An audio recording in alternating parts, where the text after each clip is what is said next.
आप जो बोल रहे हैं कि मनसे का ये स्टाइल नहीं है कि अनशन करना या उपोषण करना।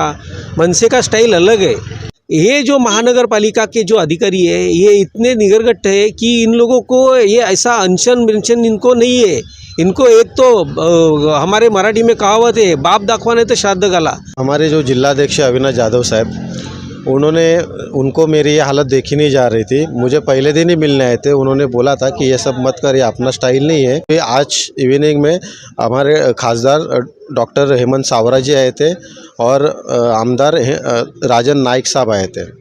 भ्रष्टाचार, अवैध निर्माण, मिली भगत, ये नाम पड़ गया है वसई विरार शहर महानगर पालिका का। ऐसा मैं इसलिए कह रहा हूँ क्योंकि लगातार पिछले 6 दिनों से सुजीत राणे मनसे के नायगांव शहर अध्यक्ष है, वो यहाँ पे उपोषण पे बैठे हुए थे। वाकई 6 दिनों में मनपा के एक भी अधिकारी नहीं आए और अंतिम दिन कोई महिला अधिकारी सुजीत राणे से बात की। दोस्तों, इस उपोषण की कहानी बड़ी विचित्र है और बहुत आश्चर्यजनक भी है और बहुत बेपरवाह, लापरवाह वसई विरार शहर महानगर पालिका के अधिकारी की पोल खोलने वाली उपोषण थी। क्योंकि नायगांव शहर के सरकारी ज़मीन पे, वन विभाग की ज़मीन पे अवैध निर्माण धड़ल्ले से जारी है, लेकिन ये अधिकारी मस्त है अपने काम में। और वो काम किस तरह का होता है ये उसका सबूत है सुजीत राणे का उपोषण पे बैठना और लगातार 6 दिनों से। मैं बातचीत भी करूंगा सुजीत राणे से क्योंकि आज उनकी अनशन टूटी है और उसमें बातें भी जो निकल के आएगी वो आपको हैरान कर देगी। बने रहिए मेरे साथ और देखते रहिए रियल न्यूज़ नेटवर्क। क्या कहेंगे, पिछले 6 दिनों से लगातार आप उपोषण पे बैठे हुए हैं और आज उपोषण आप तोड़ रहे हैं, कारण यही है कि हमारे जो जिलाध्यक्ष अविनाश जाधव साहब, उनको मेरी ये हालत देखी नहीं जा रही थी। मुझे पहले दिन ही मिलने आए थे। उन्होंने बोला था कि ये सब मत कर, ये अपना स्टाइल नहीं है। लेकिन मैंने उनको बोला था कि अभी बैठ गया हो तो फिर प्लीज़ मुझे मत उठाओ, मुझे मेरे हिसाब से करने दो, जितना हो सकता उतना मैं करूँगा। तो उन्होंने भी मेरी बात रखी। उसके बाद 6 दिन हो गया। उसी दिन उन्होंने यहाँ पर कमिश्नर साहब को फ़ोन भी किया था कि इनकी जो भी मांग है पूरी की जाए, लेकिन 6 दिन हो गए, किसी ने उसके ऊपर ध्यान नहीं दिया, गौर नहीं किया। तो उसके बाद आज फिर से हमारे जिलाध्यक्ष अविनाश जाधव साहब है, उन्होंने ऊपर बात किया और उसके बाद जो भी मेरी डिमांड थी वो पूरी करने के हिसाब से बोले। तब आज मुझे सहायक आयुक्त मैडम कोरे मैडम आए थे मिलने के लिए और उन्होंने मेरी जो भी डिमांड है पूरी करके देंगे अगले 8 दिन में। तो इसके लिए मैं आज अनशन मेरा छोड़ रहा हूँ। क्या कहेंगे, इस बीच 6 दिनों में कोई आया यहाँ से प्रतिनिधि? महानगर पालिका से तो सिर्फ एक कोरे मैडम आपके मिला और कोई इस शहर का प्रमुख नाम आपसे मिलने आया कोई? नहीं, हमारे पहले दिन तो जिलाध्यक्ष आए थे और हमारे जितने भी वरिष्ठ पदाधिकारी वो आए थे।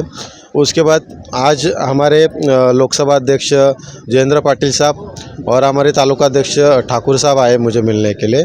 इसके पहले भी आए थे और दूसरे पार्टी की तरफ से तो कोई नहीं। लेकिन हम अभी आज इवनिंग में हमारे खासदार डॉक्टर हेमंत सावरा जी आए थे और आमदार राजन नाइक साहब आए थे।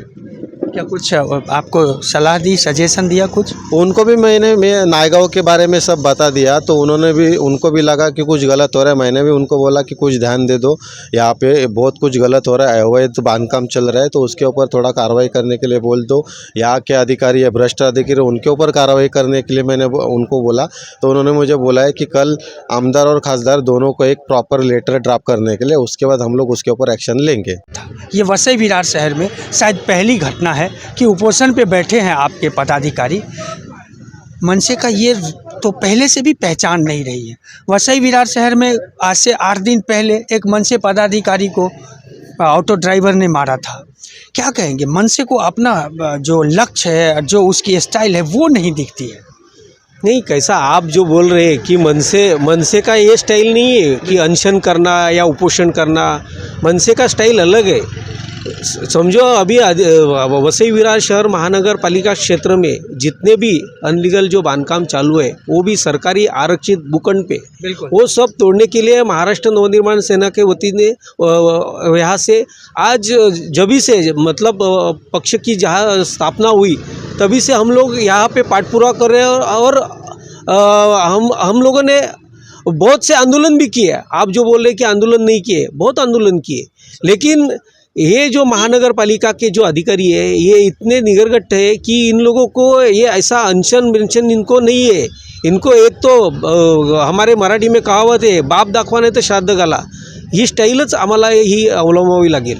आणि म्हणून आमच्या सुजित राणेचा जीव आम्हाला प्यारा आहे आणि त्यासाठी आम्ही आज महाराष्ट्र नवनिर्माण सेनेच्या वतीनं त्याला एक सल्ला दिलेला आहे की आपली ही स्टाईल नाही आहे की उपोषण करायचं, अनशन करायचं आणि आपण आंदोलन करायचं, असं नाही आहे। तर आपण एकतर ह्या अधिकाऱ्यांच्या विरोधामध्ये लढण्यासाठी आपण धष्टपुष्ट होऊन लढावं लागेल, तरच आज अनेक अशी बांधकामं आहेत जी सरकारी जागेमधील की त्या जागेवरची बांधकामं तोडण्यासाठी हायकोर्टाचे आदेश असूनसुद्धा हे महानगरपालिका क्षेत्रातील जे काही अधिकारी आहेत हे कारवाई करत नाही आहेत। आज सरकारी आरक्षित भूखंडावर म्हणजे जे नायगावमध्ये ज्या मोठ्या प्रमाणामध्ये जी बेकायदा बांधकामं सुरू आहेत हे तर म्हणजे अतिच आहे की इतक्या मोठ्या प्रमाणामध्ये जी बांधकामं सुरू आहेत, म्हणजे तुमचं क्रीडा जे काही आरक्षित भूखंड आहेत, दवाखान्याचं असो किंवा तुमचं पार्किंगचं असो किंवा मैदानासाठीचं असो किंवा इतर, ह्या सर्व आरक्षण जी भूखंड आहेत ही सर्व ह्या विकासकांनी गिळंकृत केलेली आहेत बेकायदा बांधकामं। आणि ह्यासाठी महाराष्ट्र नवनिर्माण सेनेच्या वतीनं आज सुजित राणेंना कोरे मॅडमनी जे काही आश्वासन दिलेलं आहे की ते लेखी उत्तर देणार आहेत आणि त्या लेखी पत्रानुसार जर येत्या काळामध्ये जर समजा बांधकामं तोडली गेली नाहीत तर मोठ्या प्रमाणामध्ये महाराष्ट्र नवनिर्माण सेना ताकदीनिशी भविष्यामध्ये या शहराला या वसई विरार महानगरपालिका क्षेत्रातील शहराला जो काही अनधिकृत बांधकामाचा जो विळखा बसलेला आहे त्यातून मुक्त करण्यासाठी प्रयत्न। आज तक यहाँ पर दोष देने के लिए एक ही राजनीतिक पक्ष थी, वो थी बहुजन विकास आघाड़ी। जब तब उंगली उठा देना बबिया के ऊपर। अब क्या हुआ? आज तो सांसद महोदय जी भी आए थे, विधायक महोदय भी आए थे। ना तो इस शहर की जाम की समस्या से निजात मिली, ना ही इस शहर में अवैध निर्माण की समस्या से निजात मिली, और ना मिली है तो भ्रष्टाचार से।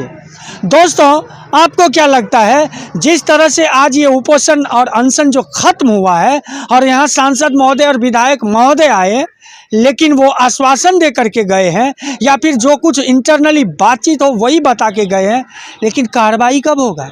सवाल तो पैदा होता है कि कार्रवाई कब होगा, कब भ्रष्टाचार मुक्त वसई विरार बनेगा, कब अवैध निर्माण मुक्त वसई विरार बनेगा और कब यहाँ भ्रष्टाचारी अधिकारी जेल में जाएंगे। आपको क्या लगता है?